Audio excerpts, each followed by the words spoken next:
German soldiers kept hearing something that did not match what they had been trained to expect. American rifle fire did not pause. The cracks came in a near-continuous stream. For men whose own rifles required a deliberate bolt cycle between every shot, the sound registered as automatic fire. Many concluded, at least at first, that every American squad must be carrying machine guns. They were wrong about the weapons. They were not wrong about the volume. That volume is the heart of the contradiction. German infantry entered the war with a reputation, and, by multiple post-war measures, a measurable edge in individual skill, small unit cohesion, and combat effectiveness. On a man-for-man basis, German ground forces consistently inflicted higher casualties than they received from British and American opponents under a wide range of conditions. Their marksmanship training rested on long tradition and exacting factory standards.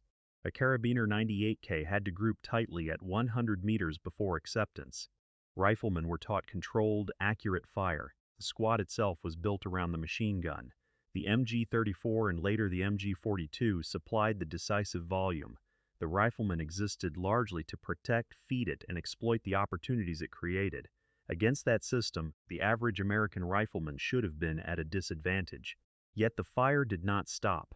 The weapon that produced the continuous cracks was the M1 Garand. It was the first semi-automatic rifle issued as standard equipment to an entire army's infantry.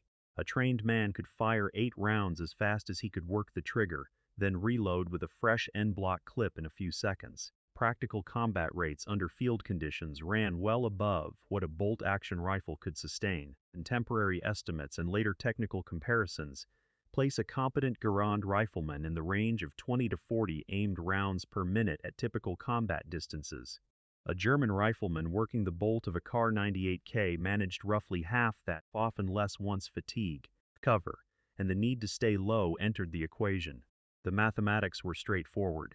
An American rifle squad carried more semi-automatic rifles than a German group carried bolt-actions. When those rifles opened fire together, the volume of aimed shots exceeded what the German rifleman alone could return. The German machine gun still held the advantage in pure automatic firepower, but the American system did not require every rifleman to wait for the machine gun. Every rifleman was expected to contribute fire. U.S. doctrine treated the rifleman as the primary source of squad firepower. The Browning automatic rifle supported him. German doctrine reversed the relationship. The rifleman supported the gun.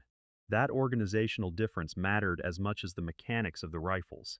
In open country or at longer ranges, German marksmanship and the high cyclic rate of the MG-42 could still dominate.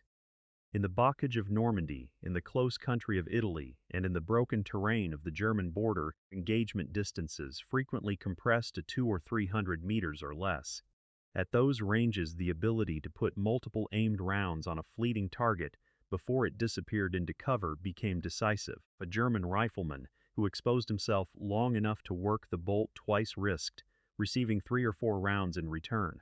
The continuous character of the American fire made it harder to time movement, harder to locate individual shooters, and harder to regain the initiative with rifle fire alone.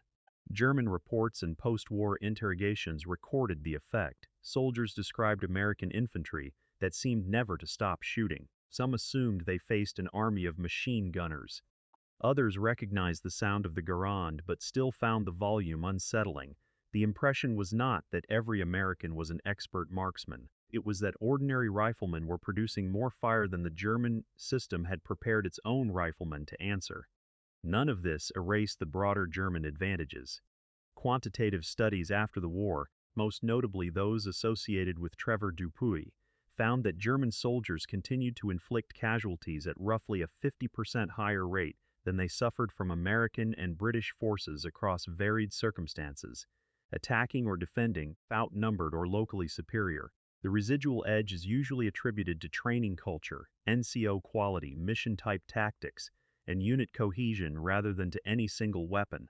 German infantry could still fight with skill and tenacity. They simply could not rely on their riflemen to outshoot American riflemen on a one-for-one basis when the ranges favored volume. Late war realities complicated the picture further. By 1944 and 1945, many German formations contained large numbers of undertrained replacements, older men and foreign conscripts. Training time had been shortened. The quality of the average rifleman declined even as the doctrine remained the same. American infantry also varied widely in experience, yet the industrial system continued to place a semi-automatic rifle in nearly every rifleman's hands and to sustain the ammunition and replacement flow that made continuous fire possible. The result was a practical paradox. German marksmanship and small unit skill remained real. The average American rifleman did not need to equal that skill shot for shot. He needed only to keep firing. The Garand, the doctrine that treated every rifleman as a fire source, fanned the logistical depth that kept the ammunition coming. Produced a volume that constrained the value of traditional sets and its advantages at the distances where most infantry fighting actually occurred. What German soldiers heard in the continuous cracks was not evidence that American riflemen were better pure marksmen. It was evidence that a different technological and organizational logic had changed the terms of the exchange. The expected contest of individual skill had been rewritten by a system that multiplied the output of the average man.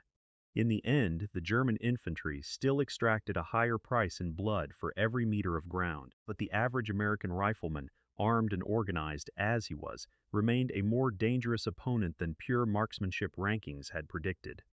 The fire did not stop, and that fact, more than any single sharpshooter's reputation, shaped the daily reality of the rifle fight.